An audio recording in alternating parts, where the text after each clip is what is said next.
আসুক আজকে তোমার ছেলে, তোমাকে যদি না ঘর থেকে বের করতে পেরেছি আমার নামও কামরাঙা না। কি হয়েছে কামরাঙা? এই তোমার মাকে এক্ষুনি ঘর থেকে বের করো। কেন, কি হয়েছে? কিছু হয়নি, তোমার মাকে এক্ষুনি ঘর থেকে বের করো। কি মাকে বের করবো? তুই বেরিয়ে যা, যাবো পুরি। কি তুই তোর মার জন্য আমাকে কিন্তু তার আগে আগামীকাল তোমার মা বাবার জীবনে ভালো কিছু ঘটবে যদি তুমি 3 সেকেন্ডের মধ্যে এই চ্যানেলটি সাবস্ক্রাইব করে ভিডিওটিতে একটি লাইক করে দাও। 3, 2, 1, go! তাড়িয়ে দিলি আমাকে?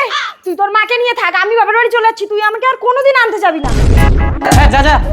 বাটুল, বৌমা হলো ঘরের লক্ষ্মী বাবা, তুই এইভাবে বৌমাকে তাড়িয়ে দিলি? তুমি জানো না মা, তোমার জন্য যদি একটা খাবার নিয়ে এসেও লুকিয়ে লুকিয়ে খেয়ে নেয়, তোমার জন্য যদি একটা শাড়ি নিয়ে এসেও লুকিয়ে রাখে, তোমাকে দিয়ে এই বাড়ি সব কাজ করায়।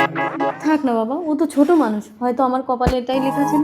আর আমি আর কয়দিন বাবা, ওকে নিয়ে তো তোকে সারা জীবন চলতে হবে। না মা, তোমাকে যে ভালোবাসে না তার জন্য এই বাড়িতে কোনো জায়গা নেই।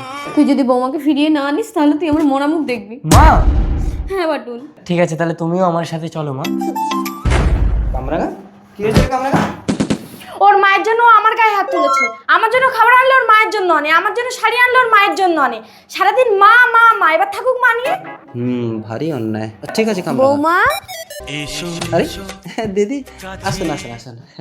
কতদিন পর এলেন, ভালো আছেন? কামরাঙা দেখ তো, শাশুড়ি এসছে। বাড়ি চলো। যাবো না, তোমার মা যে ঘরে থাকবে আমি সে ঘরে যাবো না। আচ্ছা ঠিক আছে কামরাঙা, তো শাশুড়ি আজ থেকে আমার ঘরেই থাকবে, কেমন?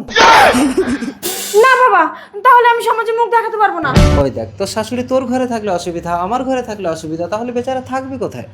ঠিক আছে, তুই যদি তোর শাশুড়িকে দেবীর মতো যত্ন করে তোর ঘরে রাখতে পারিস তাহলে আমি ওনাকে আমার ঘরে রাখবো না। ঠিক আছে বাবা, আজ থেকে আমি আমার শাশুড়িকে দেবীর মতো পুজো করব। মা